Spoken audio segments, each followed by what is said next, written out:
Movie के starting scene में हम एक पुराने चाइनीज महल को देखते हैं जहां जोरों शोरों से तैयारी चल रही थी। तभी हम वहां पे इकाचू नाम के एक आदमी को देखते हैं जो वैसे तो कुछ नहीं कर रहा था, लेकिन वो दूसरों के काम में उंगली कर रहा था। तभी उसके पास उसका जनरल ओगो आता है जिसे इकाचू बताता है कि जल्दी यहाँ पे शोगुन आने वाले हैं और मैं उन्हें खुश करने के लिए कोई कमी नहीं छोड़ना चाहता हूँ। जहाँ हम देख पाते हैं कि इकाचू ने वहाँ पे नए सोफे भी लगवाए थे जिसे शोगुन अपने खुशी के लिए फाड़ सके, और इकाचू ने एक जाइंट ग्रीन टॉयलेट भी बनवाया था और इकाचू बहुत ज्यादा कॉन्फिडेंट था कि शोगुन उससे बहुत ज्यादा खुश होंगे। इसके बाद इकाचू ओगो को अपने सामने एक छोटा सा गांव दिखाता है और वो उससे कहता है कि मुझे किसी तरीके से इस गांव को तबाह करना है क्योंकि ये हमारे महल के आगे रास्ते के पड़े कंकड़ की तरह काम कर रहे हैं। अगले सीन में हम उसी काका मोचू गाँव को देखते हैं। वहीं कुछ छोटी सी कैट्स आपस में बात कर रही थी, पर तभी हम वहाँ पे देखते हैं कि कुछ निंजास तेजी से इनकी गाँव की तरफ आ रहे थे, जिसे देखने के बाद एमिको नाम की कैट अपने समुराई के पास चली जाती है और वो उन्हें बताती कि कुछ बदमाश निंजा हमारे गांव की तरफ तेजी से आ रहे हैं। जिसे सुनने के बाद वहां का समुराई एमिको की बात मान लेता है और वो डायरेक्टली निंजा से लड़ाई करने के लिए वहां पहुंच जाता है। लेकिन जैसे ही समुराई निंजास को देखता है तो उसे देखने के बाद उसका दिल धड़कने लगता है और वो डर के मारे वहां से भाग जाता है। जिसके बाद निंजा इस चीज का फायदा उठाते हुए पूरे गाँव में तबाही मचा देते हैं, जिस वजह से वहाँ के सारे कैट्स काफी ज्यादा घबरा के इधर उधर भागने लगते हैं। अगले सीन में सारे कैट्स एक साथ इकट्ठा होते हैं और वो लोग प्लान बनाते हैं कि उन्हें एक नए समुराई की जरूरत है जिसकी डिमांड वो लोग शोगुन से करते हैं। तब शोगुन इस पे एक्शन लेते हुए इकाचू को इसके बारे में बताता है और इनका कम्युनिकेशन करने का तरीका बिल्कुल अलग था, जैसा कि आप लोग देख ही सकते हो। एक नई समुराई की बात सुनने के बाद इकाचू काफी ज्यादा सोच में पड़ जाता है। तभी सीन एक हैंक नाम के क्यूट डॉग पे जाता है जिसे एक जेल में बंद किया गया था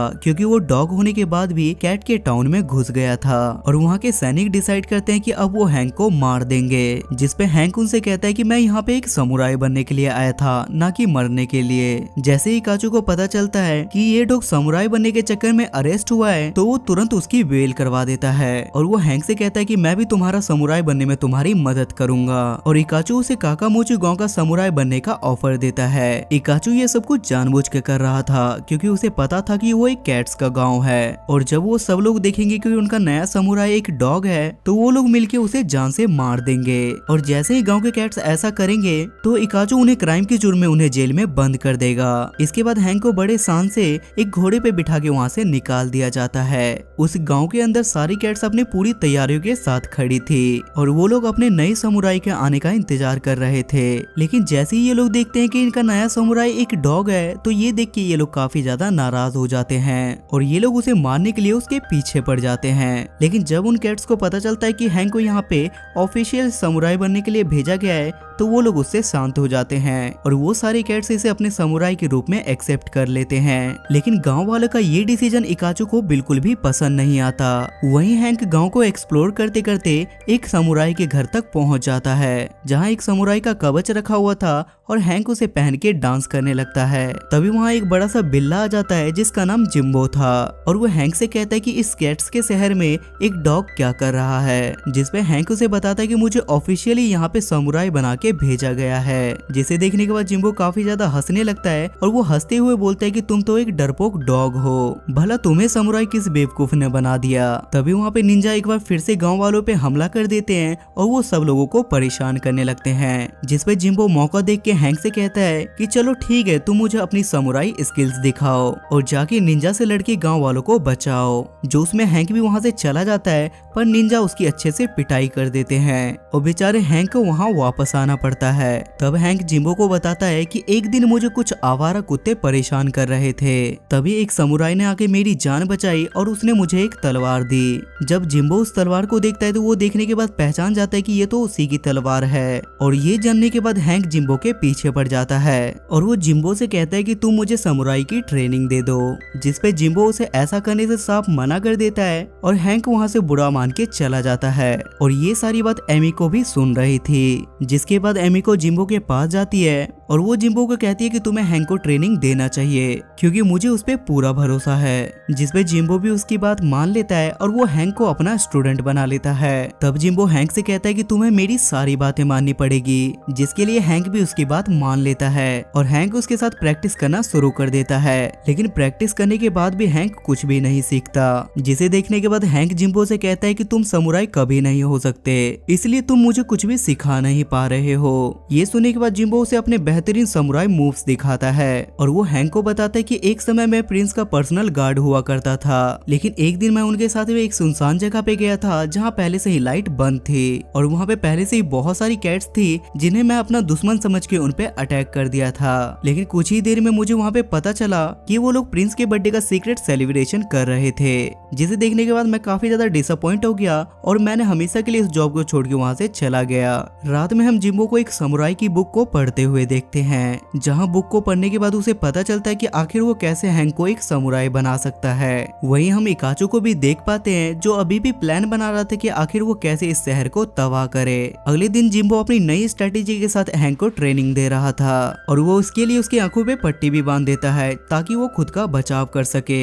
उसके बाद हम एक बड़े से कैट को गांव में हमला करते हुए देखते हैं, जिससे हैंक फाइट करने के लिए चला जाता है, लेकिन जिम्बो उसे देखते के साथ ही उसका कमजोरी का पता लगा लेता है, जिस वजह से वो एक पीस को उसके मुंह में डाल देता है, जिस वजह से उसे घुटन होने लगती है और वो उसे हरा देता है। जिसे देखने के बाद हैंक को लगता है कि आखिर मैंने इस कैट को हराया। तब हैंक बिना देरी किए उस कैट को एक डॉक्टर के पास लेके जाता है, जहाँ जाने के बाद ये दोनों एक अच्छे से दोस्त बन जाते हैं। लेकिन जब इकाचू को इस चीज के बारे में पता चलता है तो उसे बहुत ज्यादा गुस्सा आता है। अगले दिन हम इनको एक बार फिर से ट्रेनिंग करते हुए देखते हैं। तभी वहाँ पे हैंक के पास इकाचू आता है और वो उसकी तारीफें करने लगता है और वो हैंक से कहता है कि आज शाम को मैंने तुम्हारे लिए एक प्राइवेट पार्टी ऑर्गेनाइज की है और तुम्हें वहाँ पे शाम को जरूर आना है। हैंक भी पार्टी में जाने के लिए तैयार हो जाता है, लेकिन जिम्बो उसे पार्टी में जाने से मना करता है और वो हैंक से कहता है कि ये इकाचू की कोई चाल भी हो सकती है। लेकिन ये सब कहने के बाद भी हैंक उसकी बात नहीं मानता और वो पार्टी में चला जाता है। पार्टी में हैंक की बहुत ज्यादा इज्जत होती है और इधर हैंक के नामौजूदगी में निंजा वहाँ पे गांव में हमला कर देते हैं और वहाँ पे कोई भी कैट उनका कुछ भी नहीं कर पाता। अगली सुबह हैंक जब गांव वापस आता है तो गांव की हालत देखने के बाद वो काफी ज्यादा हैरान हो जाता है, क्योंकि इकाचू के लोगों ने पूरे गांव में तबाही मचा दी थी। जिसके बाद वो जिम्बो के पास जाता है, लेकिन जिम्बो उसे वहाँ से जाने के लिए कहता है, क्योंकि एक समुराई होने के बाद भी हैंक ने गाँव वालों की मदद नहीं की। ये देखने के बाद हैंक भी काफी ज्यादा दुखी होता है और वो वहाँ से चला जाता है। वो निंजा उस बड़े से कैट को भी अपने साथ बंदी बना के ले गए थे, जिसे बचाने के लिए जिम्बो वहाँ अकेला ही निकल जाता है और वो इकाचू के महल में पहुंच जाता है। इधर हैंक को भी अपनी गलतियों का काफी ज्यादा एहसास हो रहा था और वो जिम्बो की मदद करने के लिए इकाचू के महल में पहुंच जाता है और वहाँ पे जिम्बो भी हैंक को माफ कर देता है। ये दोनों वहाँ पे बात कर ही रहे थे, पर तभी इन पे दो गार्ड हमला कर देते हैं। तभी ये दोनों किसी तरीके से उनसे लड़के उस सुमो कैट के पास पहुंच जाते हैं और वो उसे अपने साथ वहाँ से ले जाने लगते हैं। लेकिन एन वक्त भाई जिम्बो इकाचू के महल में फंस जाता है और उन पे बहुत सारे गार्ड्स हमला कर देते हैं। लेकिन किसी तरीके से जिम्बो हैंक और उस कैट को बाहर निकाल देता है और वो उन्हें वहाँ से जाने के लिए कहता है और उन गार्ड से अकेले ही लड़ाई करने लगता है। जिसके बाद ये कैट और हैंक गांव पहुँचते हैं, जहाँ इन्हें पता चलता है कि इकाचू की पूरी टीम गांव पे हमला करने वाली है, जिस वजह से यहाँ पे सारे कैट्स अपना सामान पैक करके यहाँ से जाने का प्लान बना रहे थे। जिस वजह से हैंक यहाँ पूरे गाँव वालों से हेल्प मांगता है और कहता है कि हमें इकाचू का सामना करना चाहिए। जिसे सुनने के बाद गाँव के सभी लोग हैंक की बात मान लेते हैं और वो इकाचू की टीम के लिए वहाँ पे ट्रैप बनाने लगते हैं। अगली सीन में हम इकाचू के पूरे टीम को देखते हैं जो इन पे अटैक करने के लिए आ रही थी। तब वो लोग गांव वालों के ट्रैप में फंस जाते हैं और हैंक मौका देख के उन्हें गांव के बीच में ले आता है और बारूद से वो वहाँ पे आग लगा देता है और वहाँ के बाकी बचे लोगों से गांव वाले लड़ने लगते हैं। तभी गांव वालों पे अटैक करने के लिए इकाचू की एक और सेना आने लगती है, जिसमें इकाचू भी शामिल था। तब वहाँ सोगुन भी आ जाता है और वो इकाचू से पूछता है कि ये सब कुछ क्या है, जिसपे इकाचू सोगुन से कहता है कि ये सब कुछ हैंक ने किया है, जिस वजह से सोगुन हैंक को मारने का ऑर्डर दे देता है। पर तभी वहाँ पे जिम्बो भी आ जाता है और वो हैंक को बचा लेता है। तब सोगुन जिम्बो को देखता है और उसे पता चलता है ये तो मेरा पुराना रक्षक है, जिसे देखने के बाद सोगुन उससे अपनी जॉब छोड़ने की वजह पूछता है। तब जिम्बो उसे बताता है कि मैंने जॉब इसलिए छोड़ी क्योंकि मैंने आपका बर्थडे खराब कर दिया था और उस दिन मुझे बहुत ज्यादा बुरा लगा था। जिसपे सोगुन उसे कहता है कि ऐसी बात नहीं है, वो बर्थडे मेरी लाइफ का सबसे अच्छा बर्थडे था। जिसके बाद सोगुन और जिम्बो दोबारा से दोस्त बन जाते हैं। तब जिम्बो सोगुन को इकाचू की सच्चाई बताता है, जिसे सुनने के बाद इकाचू वहाँ से भाग जाता है। लेकिन हैंक उसके पीछे पड़ जाता है, जहाँ इन दोनों में लड़ाइयाँ होने लगती है और लड़ाई के दौरान हैंक इकाचू को उसी जाइंट टॉयलेट में गिरा देता है। तभी हम देखते हैं कि उस टॉयलेट में से बहुत सारा पानी बाहर आने लगता है, जिससे पूरा गांव तबाह हो सकता था।